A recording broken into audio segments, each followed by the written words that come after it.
Okay, I'm back, and hopefully I've adjusted the mic levels enough that sound quality will be a little bit better. I think I had the mic a little bit too high last time. Anyway, picking up right where we left off, I do believe I promised you all that I would show you the... Let's see here. Yeah, blah blah, shut up, I don't care. I promised you all I would show you how to customize the Gundam, and I'm going to try and do that if I can. If these two blockheads would ever shut up. She I like, him I don't know about. It's like, you know what, you kind of irritate me, but anyway, she's cool, I like her. Now, over here we see my unit, which is just like it is. It's just a general basic unit. Now, to get units, to get parts to build up, you come in here and do what's known as a parts build, in which you build these parts, and each part increases your build level, which apparently can net you better parts down the road. The higher your build level, the better the chance you'll acquire high-powered equipment. So, for example, right now I've got a bunch of weapons and a few bits and pieces for the actual unit itself, such as a heat hawk, which is the heat axe used by the Zaku units, a body type upgrade, that looks like a Dom type upgrade, a Zaku type upgrade, which is a body for the Zaku, and then there's also the Zaku arms, which probably aren't too much better than my actual arms, but you get a close range boost. You get a close range attack boost for them. Ooh, that one had a lot better. And then here is the Zaku head.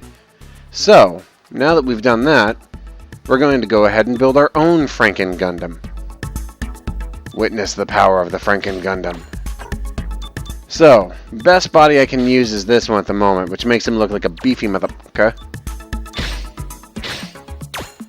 And legs, well, I've only got the one set of legs. And I've only got the one set of shield, so best weapon I can give him at the moment is the axe, and I'm going to give him a bazooka. Now, he does have the spread beam, which is kind of cool. Don't know how that works, but I'm not going to complain. Now, close range basic attack. Heroic finish is a neat thing, and I'll explain how that works, but it's handy for certain levels when you need to build up points rapidly. Now, as you can no doubt see, I'm piloting a unit that looks like a mishmash of Frankenstein's monster. But I can take it one step further. Why? Because I can paint the son of a bitch. And fair warning, one of my preferred colors is purple, and that's actually it's a nod to my sister, my beloved sister Mary, who is a huge fan of the color purple. So I always tend to use purple in my color schemes in a lot of games I play. Like, for example, when I play Mass Effect, as anyone who's actually watched my Mass Effect videos knows, I actually play the armor almost entirely purple, or it's highlighted purple to give it color. So we're gonna do the same here. And this is actually something I did with my original version 2. I painted almost everything purple and black. So, call it what you will. I think it looks cool and creepy, but some people may not like it. You know, whatever. You know, it's my mech, it's my Gundam. I'll paint it however I want. Darn it. And throw a little bit of red in there just for the heck of it. Ugh, God. You know, the Zaku is one of the most iconic units in all of Gundam. Why'd they give it that? Why in this game did they give it like a puke green color or something? It's one of the few units that looks completely wrong right out the gate, is the Zaku. And I think that maybe it's just there's a certain version of the Zaku that has that coloration.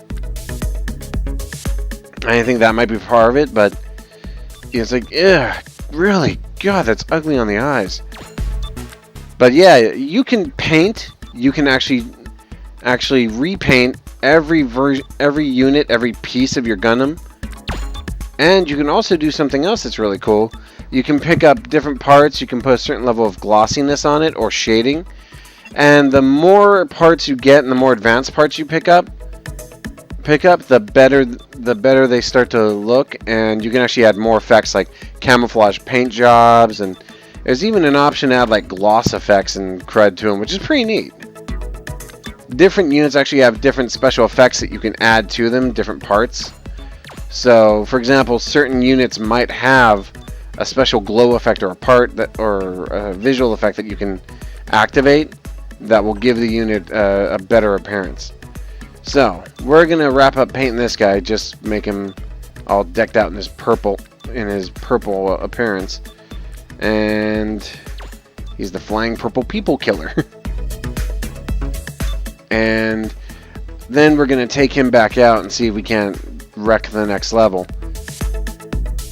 Now, it's absolutely important when you're playing through the game that you make sure to equip your character with shields or weapons that preload shields, because they're one of the few things that's like an absolute requirement. Is if you don't have shield, you're more or less dead out of the gate, because it only takes 2 or 3 good combo hits for you to go down, and every time you go down you lose a piece of loot. So it's important to make sure you equip a shield and other items as well. Now, the weapons you equip is all a matter of preference, but the parts you equip, certain combinations are definitely more effective than others. Now, you can also save pre-made units that you've already created, so that when you have lots of parts, you can experiment, go back and forth between different units. So I'm going to change this dude's name, and I'm going to name him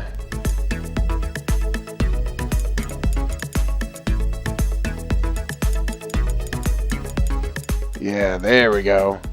The Night Storm.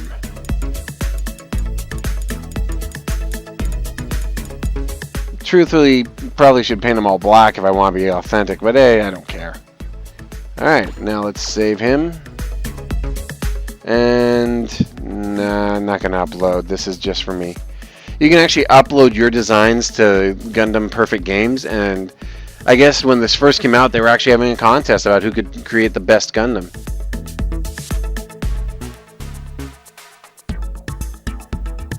Alright, so let's see here. Next mission, if you please. Wow, that took longer than I anticipated. I'm sorry. So, 3rd level. Now you'll notice I've swapped the beam cannon for a rocket launcher. And there's an important part to that. Every weapon has different properties. The beam cannon is good for single shots and has some very nifty like crowd control abilities. The rocket launcher does tremendous damage and can actually have like multiple hits in an area, but on the downside, it's slow and takes a long time to recharge after it's been fired a few times. So I'll demonstrate. Hi, rocket launcher. Rocket launcher.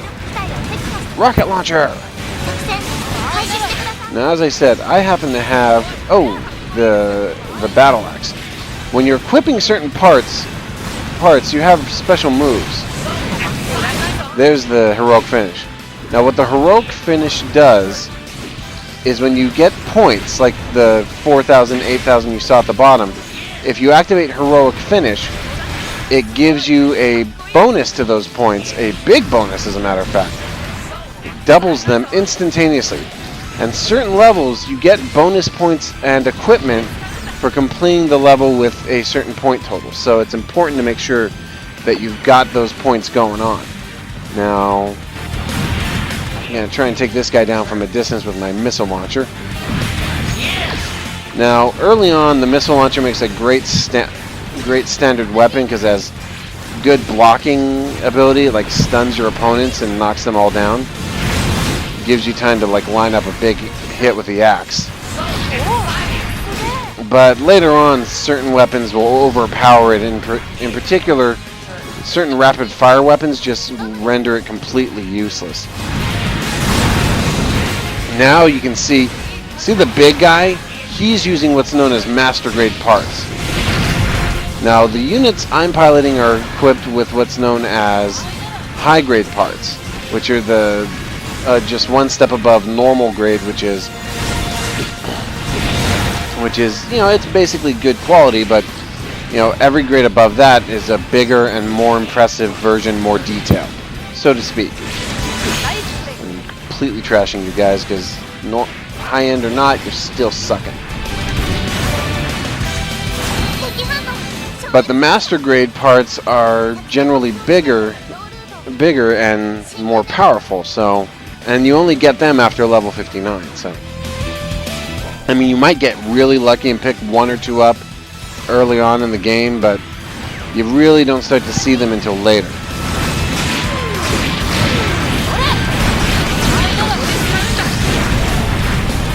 Now, as you'll notice, my unit's performance abilities have changed.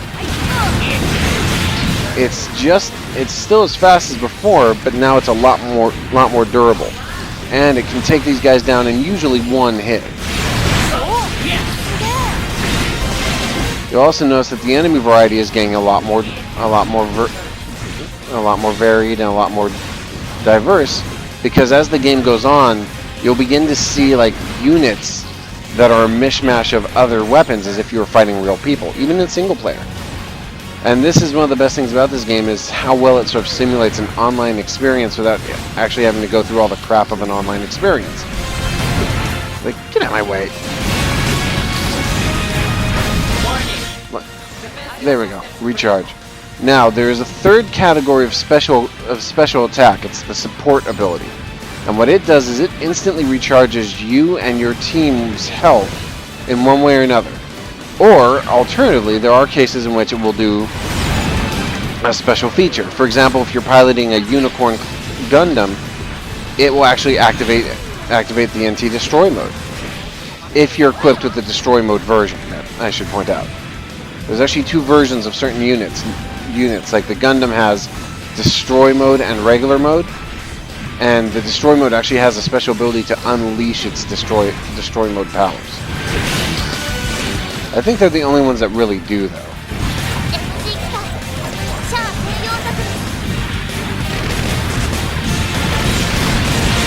There we go. Clearing all you all out. Hey, crud. Took me down.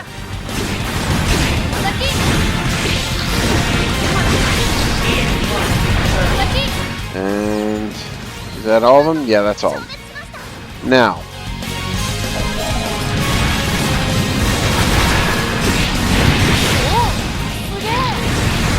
there we go. It's important to learn how your unit fights, and what weapons you equip will actually determine a great deal about how it performs. For example, the axes are great for dismemberment and are very, very powerful, but their range is short, so you gotta get them real close. And that can be dangerous, especially against certain opponents. On the other hand, certain weapons have great range, but they do far less damage. And if I get any of those, I'll show you. But there we go.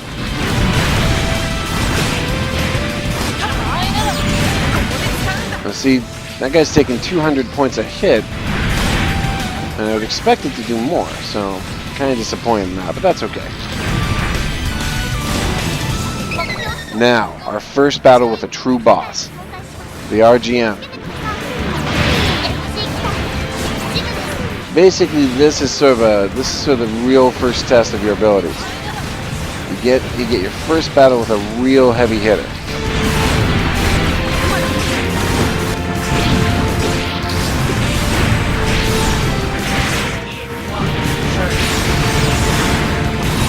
It should be noted that the RGM is not a low-grade model, but